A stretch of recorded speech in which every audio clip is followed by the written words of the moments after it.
At 2 a.m., I woke up to a strange noise at my door. My daughter stood at my door with her husband holding a hammer. Behind me sat my lawyer with a folder full of evidence. Between us was a house worth fighting for, and a betrayal I never saw coming. Before we continue, please subscribe to the Her Revenge Sparks channel and write in the comments what time it is where you are watching from now. We might give you a shout out in our next video. Today's shout out goes to Amelia Colvard from Georgia. Thank you for being part of this great family. Now let me tell you what happened that day. My name is Cordelia Ashworth. I'm 68 years old and I've lived in this house longer than I've lived anywhere on earth. I know every creak of its floorboards, every stubborn hinge that needs a nudge, every draft that slips through the kitchen window when the wind shifts east. But that night at 2 in the morning, I heard a sound I had never heard before. A heavy, violent pounding shook the front door so hard the picture frames on the hallway wall rattled for a few seconds.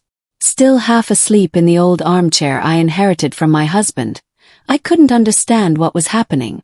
Then a familiar voice split through the cold December air. "Mom, open the door. Please just open the door."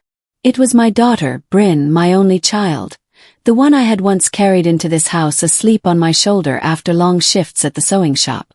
I pushed myself up from the chair, heart thumping, and moved toward the front hallway.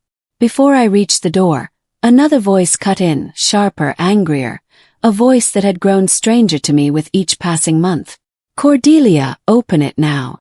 Through the narrow glass pane beside the door, I saw Dalton, my son-in-law, gripping a hammer from his truck like he meant to break the whole frame down if I didn't comply.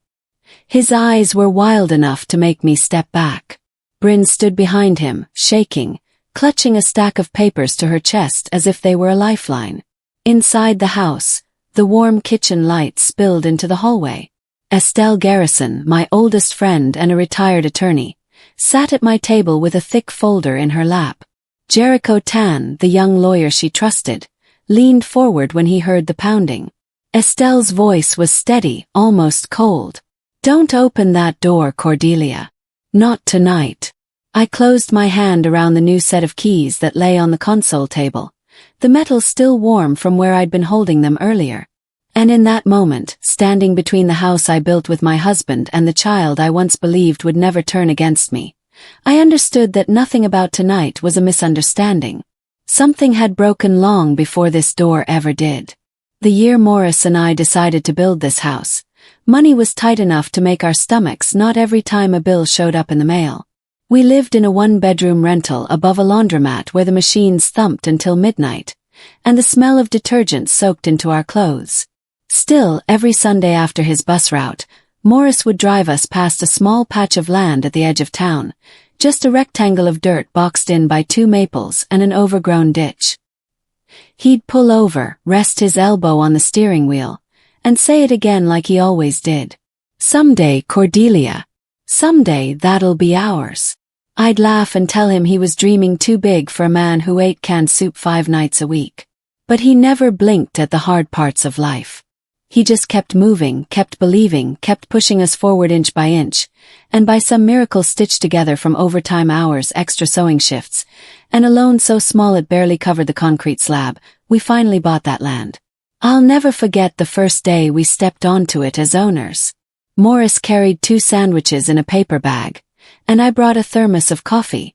We sat on overturned paint buckets and tried to imagine walls rising around us. He traced the floor plan with his boot, dragging a line through the dirt. "Kitchen here," he said, pointing to nothing. "Living room over there." He mimed an invisible TV. "And your sewing corner right by the window." I added a little square in the air where I hoped a crib might go someday. He kissed the top of my head and said, "Let's build a life worth putting a crib in." The work took years. Not glamorous, not quick, just 2 people stubborn enough to try. Morris hauled lumber on his days off and hammered nails until his shoulders ached. I painted trim with brushes that shed more hairs than they held together. Some nights we were too exhausted to talk, eating cheap pasta straight from the pot because we couldn't afford plates nice enough to bother dirtying. But every victory mattered. The first wall that didn't wobble. The first working light switch. The first winter where the heat stayed inside instead of escaping through the gaps. We bought the armchair from a thrift store for almost nothing, though Morris acted like he'd discovered fine furniture. He set it right beside the front window, sat down, and sighed deep like a man sinking into his future. "This chair," he said, "is going to have a whole history by the time we're done." And it did. When Bryn was born 2 years later, tiny and furious at the world, Morris took the night feedings just for the excuse to sit with her in that armchair. He'd hum whatever old country song came to mind, rocking slowly while she gripped his shirt with her little fingers. I'd wake to find the lamp still glowing, Morris asleep upright, Bryn curled against his chest like a kitten. Those were the years that made everything worth the struggle. The years where we finally felt like we'd built something real. But life has a way of slipping out from under you. The same hands that built this house started trembling when Morris tried to hold his morning coffee. He brushed it off at first, said the bus schedule had been wearing him down, but I heard the strain in his breathing when he climbed the front steps. The doctor visits came next, then the diagnosis. Then the pills lined up on the kitchen counter like a grim parade. Watching him shrink into that armchair, that same chair that once held so much hope, felt like someone was carving pieces out of me. He still smiled, still tried to reassure me. But the light behind his eyes dimmed each month. The day they told him he couldn't drive anymore was the day his world got smaller. He sat at the table with his hands folded, staring at nothing and whispered, "If I can't take care of you too, what's the point?" I held his face in my palms and told him he had already taken care of us in ways he'd never understand. But sickness doesn't listen to comforting words. Keeps marching. By the time Bryn was finishing high school, Morris could barely make it from the living room to the bedroom without stopping to rest. She tried to help. I won't pretend she didn't. But she was young, overwhelmed, aching to step into the world instead of watching her father fade. I didn't blame her for wanting distance from the sound of oxygen machines and soft groans in the night. I only wish she knew how much those final days carved themselves into the walls of this place. On one of his last lucid evenings, Morris sat with me on the couch while rain tapped steadily on the roof he'd once nailed together, plank by plank. He squeezed my hand, thin and cold now, and said, "Promise me something. No matter what happens, keep the house. Don't let anyone push you out. This place is our whole story. Promise." I didn't think I'd ever need to defend that promise from the people we loved. When he passed, the quiet was unbearable. Every creak, every shadow, every soft hum of the heater reminded me of him. But the house held me together. It made me feel like he wasn't entirely gone. And maybe that's why it cut so deep years later when the first cracks in Bryn's voice hinted that she no longer saw this house the way we did. That something in her life had shifted. Something I should have paid attention to sooner. Bryn eased back into my life the way a cold front rolls in. Quiet at first, barely noticeable, then suddenly impossible to ignore. She would stop by after work, always just for a minute, dropping a load of laundry into my machine or grabbing leftovers from the fridge. I enjoyed those visits more than I admitted. Hearing her keys jingle in the lock, listening to her vent about customers at the furniture store, it made the house feel alive again. But there was something else hanging over her, something heavy she didn't want me to see. She laughed too quickly, avoided eye contact when I asked how her bills were, and brushed off questions with a breezy, "I'm fine, Mom. Don't worry." I told myself she was just tired. I told myself she was still grieving her father in her own way. Then she brought Dalton home. He arrived with a confident handshake and a nice enough smile, dressed in pressed chinos and a button-down that probably cost more than my monthly grocery bill.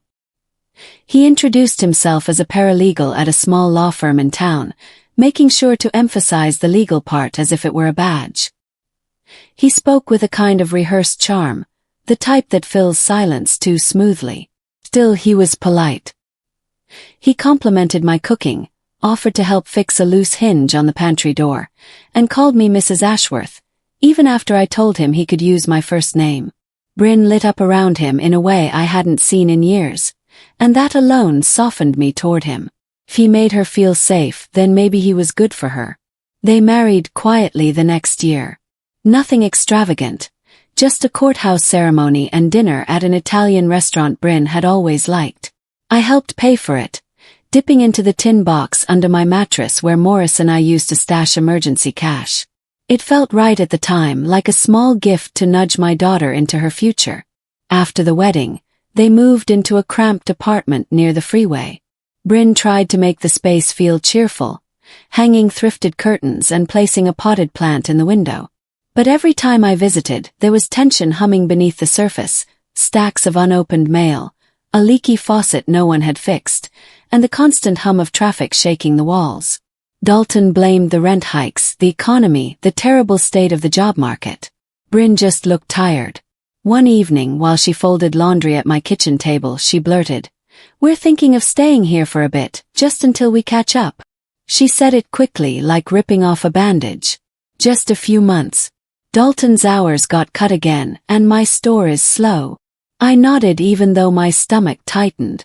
I knew what just a few months could turn into, but she looked so worn down.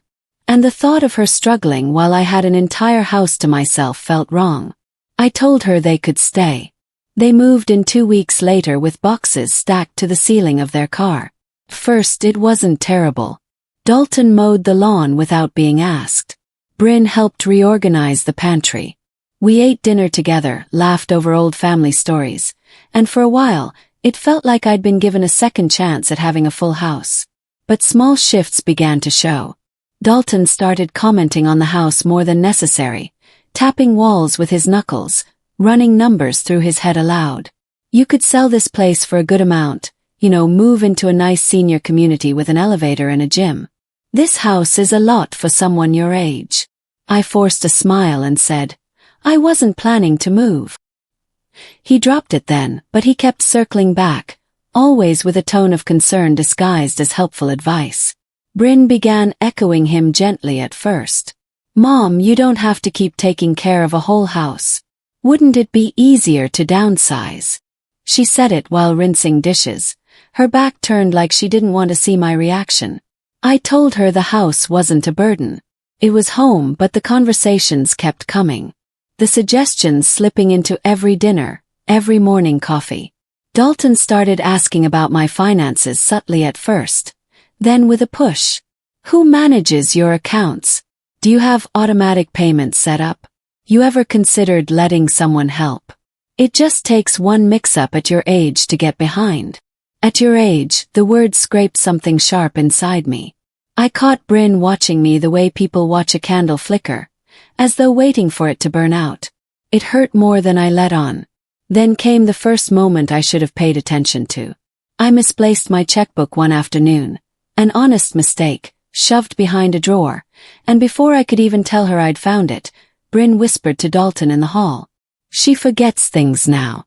I think it's getting worse." I stood frozen behind the doorway, the words tightening around my ribs. It wasn't just worry in her voice. It was something else, something calculating. That night, I sat in Morris's armchair long after they went to bed, staring at the shadows stretching across the living room. I told myself she didn't mean it. I told myself she was stressed, scared, overwhelmed. But beneath all my excuses, a quiet truth settled in. Something was changing in my daughter. And whatever it wasn't drifting in a good direction. The shift from concern to control happened so slowly I almost missed it. Dalton began correcting me in small ways. Little comments meant to sound helpful but edged with something sharper. If I forgot where I set my glasses, he would lift his eyebrows and murmur, "See what I mean?" If I paused a moment too long trying to remember a date, he would exchange a look with Bryn that made my stomach twist. I wasn't losing my memory. I was losing my place in my own home. The day I overheard them was the day the ground finally tilted. I had dozed off in Morris's armchair wrapped in an old quilt when their voices drifted from the kitchen. It wasn't arguing. It was worse. It was low, hushed, intentional. "She's slipping," Dalton said. "You saw her mix up the medication bottles." "That was one time," Bryn whispered. "She corrected it right away." Dalton's tone hardened. "If we don't act now, we'll lose the chance." Guardianship takes time. Paperwork, doctor's evaluations, hearings. We need to get ahead of it. Guardianship. The word hit me like ice water. I held my breath and leaned forward just enough to see their silhouettes through the crack of the doorway. Bryn rubbed her temples. I don't want to force her into anything. It's for her own good, Dalton replied. And ours. We're drowning, Bryn. Your mom is sitting on the asset that could give us stability. Once the court grants guardianship, we sell the house, pay off debts, and finally get ourselves set up. There it was, naked and foul. Bryn didn't speak right away. When she finally did, her voice was so small I almost didn't hear it. What if she hates me? She won't even understand what's happening, Dalton said. People her age get confused. She'll adjust. This is the smartest move. My hand shook. I realized I had been holding the edge of the armchair so tightly my knuckles turned white. I waited until they moved down the hall, then slipped quietly into their room while they were in the shower. The top drawer of Bryn's dresser was always slightly crooked, sticking out just a hair. And that night it betrayed her. Inside was a folder thick with papers. I opened it with trembling fingers. Petition for guardianship, medical assessment, financial oversight request, lines already filled out in Dalton's handwriting, notes scribbled in the margins, a list of dates, a phone number circled twice with the name Dr. Klein beside it, and an amount, $500. I sat on the edge of their bed and felt the air grow heavy. Then I snapped photos of every page with my phone, one by one, careful not to bend or stain anything. When I finished, I slid the folder back exactly where I found it. That night I didn't sleep.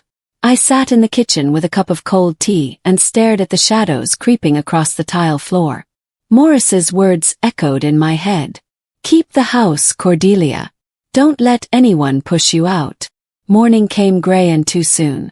I waited for Bryn and Dalton to leave for work before calling the only person I knew would know what to do. Estelle answered on the second ring, her voice soft but alert.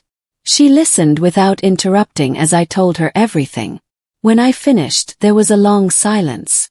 Cordelia, she finally said, they're setting up a legal case to take control of your life. This is serious. You need protection. She came over that afternoon with her old briefcase and sat at my kitchen table like she had 100 times when Morris was alive. Her presence alone steadied me. She explained what guardianship really meant, how they could move me, sell the house, manage every dollar I had. Then she helped me list what needed to happen next. We would get an independent cognitive evaluation from a neurologist she trusted. We would document everything and we would prepare for a fight I never imagined having with my own child. That evening before Estelle left, she rested her hand on mine. You're not losing your mind. You're losing your boundaries. And we're going to get them back. After she walked out the door, I stood in the quiet house and felt something shift inside me. Not fear, not grief, resolve. Everything Bryn and Dalton thought they were building behind my back had just started to crumble. And they didn't even know it yet. The morning of the hearing came cold and sharp. The kind of Ohio winter air that stings before you even step outside. I barely slept the night before. I kept replaying the pounding on my door, Bryn's desperate voice, Dalton's grip on that hammer. Part of me still hoped Bryn would back out at the last minute, would walk away from the plan that could have erased my entire life. But hope is fragile. And that morning it felt paper thin. Estelle picked me up early, her briefcase resting on the back seat. Jericho waited for us at the courthouse, straightening his tie as we approached. He gave me a reassuring smile. We have what we need, he said quietly. Just breathe. Let the truth do the work. We walked into the courtroom together. Bryn and Dalton were already there, sitting side by side at a small table near the front. Bryn kept her eyes down. Dalton didn't bother hiding the confidence in his smirk. Their attorney stood behind them, flipping through a stack of documents I recognized all too well. When the hearing began, their attorney painted a picture of a woman slipping into confusion, a woman who needed supervision and protection. He spoke calmly, almost sympathetically, describing incidents pulled out of context and exaggerated until even I could barely recognize myself in them. Dalton nodded along, arms crossed like he'd practiced the posture in a mirror. Jericho rose when it was our turn. He didn't start with accusations. Instead, he handed the judge a sealed envelope containing the cognitive evaluation from Dr. Morrison. He let the weight of that document fill the silence before speaking. Ms. Ashworth is fully competent, he said. Medically, legally, cognitively. Then he played the recording. Hearing their voices echo through the courtroom, their plan to take guardianship, sell the house, use the money to fix their own lives, sent a chill through me. Bryn's soft question, the one that had haunted me for weeks, came through clearly. What if she hates me? And Dalton's cold reply followed like a jagged blade. She won't even understand what's happening. I watched Bryn flinch as if struck. Dalton's face drained of color. Their attorney fumbled for words that wouldn't come. Judge Thorne leaned back, eyes sharp. This is not concern, she said. This is exploitation. She rejected the petition for guardianship on the spot. Then she delivered words I never expected to hear. Given the evidence, this case will be referred to the county prosecutor for review of potential elder abuse and fraud. The gavel struck like thunder. Dalton exploded first, cursing under his breath as he shoved his papers into a bag. Bryn sat motionless, staring at her hands. For a moment I thought she might look up, meet my eyes, give me something, an apology, a plea, anything. But she didn't. They left without a word. Weeks passed, then months. Dalton's job unraveled under the investigation, and Bryn lost hers shortly after. I heard through a neighbor that they'd moved into a cramped apartment across town, trying to stay afloat. I didn't reach out. Couldn't. The wound was too fresh. Life settled into something quiet after that. I spent my mornings sewing by the window, the same spot Morris once imagined for me, when the house was nothing but dirt. Estelle visited often, bringing muffins and news from town. I found a rhythm again, steady and predictable. Then one evening in early spring, a soft knock came at my door, not pounding, not shouting, just a knock. When I opened it, Bryn stood there with Wren, her little girl, whose eyes were wide and hopeful. Bryn's voice trembled as she spoke. We're not here about the house, Mom. I know I broke something in us. I don't want Wren to grow up without you. For a long moment I didn't speak. I looked at Wren clutching a stuffed rabbit. I looked at the woman who used to chase fireflies in our backyard, who once curled up on Morris's chest in the old armchair. Come in, I finally said. We'll start with tea. They stepped inside, and though nothing was fully healed, something small and warm flickered to life again. Tentative, fragile, but real. The house felt whole for the first time in a long while.